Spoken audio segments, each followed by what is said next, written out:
بسم اللہ الرحمن الرحیم۔ السلام علیکم۔ آج کا موضوع خونی تالاب۔ شہزادہ جہاں زیب ملک شام کا شہزادہ تھا۔ اس کا باپ ایک بہادر، انصاف پسند اور غریب بادشاہ تھا۔ اس کی خواہش تھی کہ اس کا بیٹا جہاں زیب بھی اس کی طرح بہادر اور اپنی رعایا کا ہمدرد ہو۔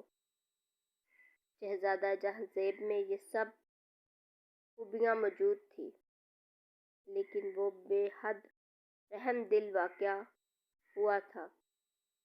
کسی کا دکھ درد دیکھ کر اس سے برداشت نہیں ہوتا تھا، اور وہ اس وقت تک چین سے نہیں بیٹھتا تھا کہ جب تک دوسرے کا دکھ درد دور نہ کر لے۔ ایک دن شہزادہ جہاں زیب اپنے گھوڑے پر ایک گاؤں کے قریب سے گزر رہا تھا کہ اس کی نگاہ ایک بوڑھے آدمی پر پڑی، جو اپنے پاؤں ایک بڑے تالاب میں لٹکائے گہری سوچ میں گم تھا۔ اس کے چہرے سے لگتا تھا جیسے اس بیچارے کا غم کے مارے برا حال ہوا ہے۔ اس کا سب کچھ ختم ہو چکا ہے۔ شہزادہ گھوڑے سے نیچے اترا، بوڑھا ویسے ہی گم سم بیٹھا رہا۔ شہزادے نے قریب آ کر اپنا ہاتھ بوڑھے کے کندھے پر رکھا۔ بوڑھا ایک دم چونک پڑا اور خوف زدہ نظروں سے شہزادے کی طرف دیکھنے لگا۔ بابا، آپ گھبرائیں نہ اور بتائیں آپ کو کیا پریشانی ہے؟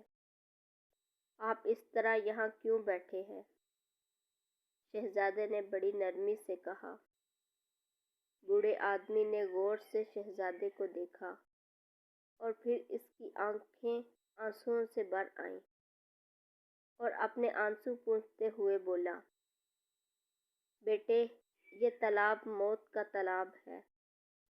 نہ جانے اس میں اب تک کتنے لوگوں کو نگل لیا ہے۔ میرا بھی ایک بیٹا تھا، بڑا بہادر، جی دار۔ لوگوں کے منع کرنے کے باوجود اس تالاب میں نہانے کے لیے کود گیا اور پھر واپس نہیں آیا۔ میں اسی کے غم میں نڈال ہو چکا ہوں اور یہاں آ کر پڑا رہتا ہوں، شاید اس امید پر کہ اس کی لاش اوپر آ کر کنارے لگ جائے تو میں اسے لے جا کر دفنا دوں۔ یہ کہتے ہوئے بوڑھا ہچکیاں لے کر رونے لگا۔ شہزادے نے سوچا، جو لوگ اس تالاب میں ڈوبتے ہیں، مرنے کے بعد اس کے جسم پانی کی سطح پر اٹھ آنے چاہئیں۔ ضرور اس تالاب میں کوئی بلا ہے جو انسانوں کو ہڑپ کر جاتی ہے۔ کیوں نہ وہ خود تالاب میں کود جائے اور دیکھے آخر وہ کون سی بلا ہے جو انسان کو ہڑپ کر جاتی ہے۔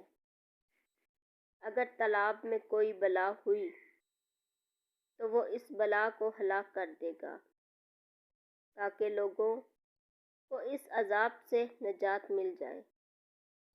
یہ سوچ کر شہزادے نے تالاب میں چھلانگ لگا دی اور پھر گہرائی میں جا کر اس نے اپنی آنکھیں کھولیں اور ارد گرد دیکھا۔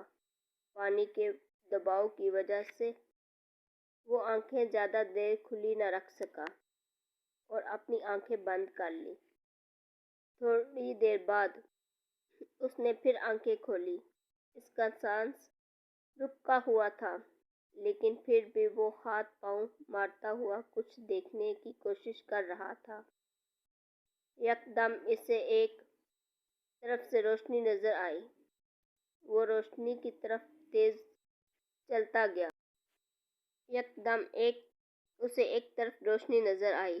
اس روشنی کی طرف تیرتا چلا گیا۔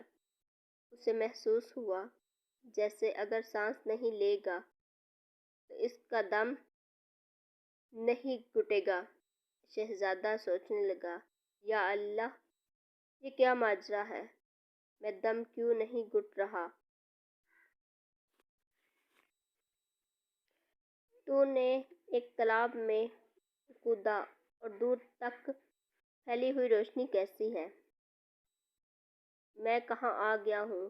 ابھی یہ سوچ ہی رہا تھا کہ اس نے دیکھا ایک نہایت خوبصورت دوشیزہ جو کوئی حور جیسی لگتی تھی اس کے قریب آ رہی تھی۔ پھر شہزادے کو غنودگی محسوس ہونے لگی، وہ بے ہوش ہو گیا۔ صبح جب وہ ہوش میں آیا تو سخت حیران ہوا کیونکہ وہ اپنے محل میں بستر پر پڑا تھا۔ حیرت کے مارے اس نے چاروں طرف دیکھا اور پھر خیال کیا اس نے کوئی خواب دیکھا ہے۔ آپ کی سٹوری مکمل سننا چاہتے ہیں تو مجھے کمنٹ باکس میں کمنٹ کیجیے۔